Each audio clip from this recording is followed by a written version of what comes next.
Après Bangkok et ses 10 millions d'habitants, à 80 km au nord, Ayutthaya et ses Wat, ses temples.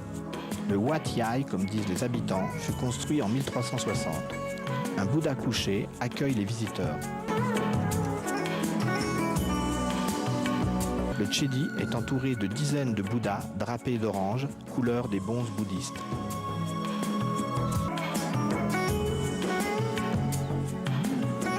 Ce temple, qui abrite le plus haut Bouddha de bronze du pays, près de 20 mètres, se nomme le Vitarne Phra Mongkwa Bopitra. Le Bouddha date du XVe siècle. Le fait d'avoir traversé les siècles et survécu suscite un culte très important.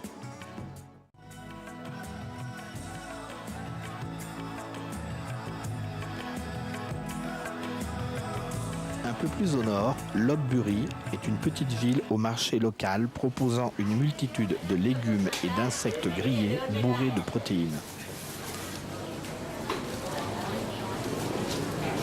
Des singes à longue queue vivent en pleine ville, en liberté totale parmi la circulation et les habitants. Fais gaffe à tes doigts quand même.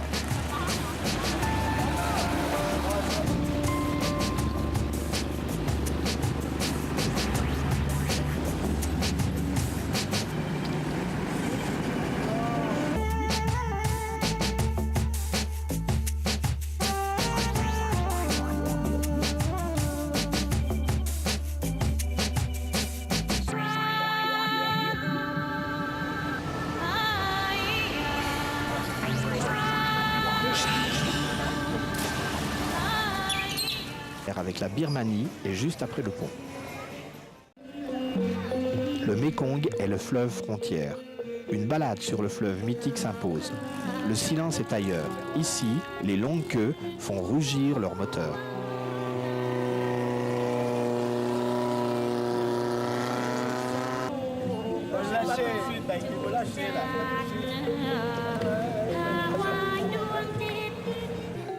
Cet animal est extraordinaire. Il a l'œil expressif, un regard fascinant. Sa trompe peut aussi lui servir d'appui. Super. Ça fait le bruit. Ouais, merci.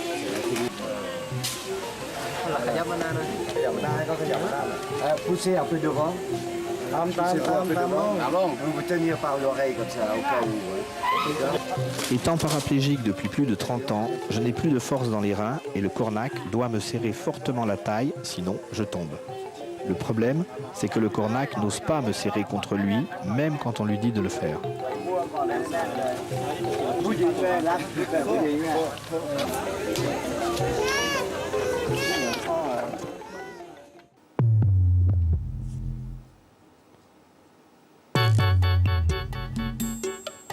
Une petite demi-heure sera nécessaire pour réaliser ce paysage.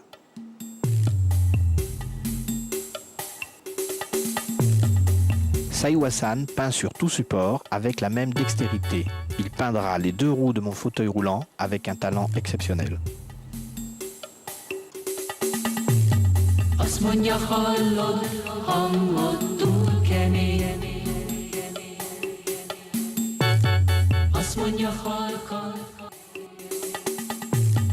Fekete-fehérek, dúdolj színesek,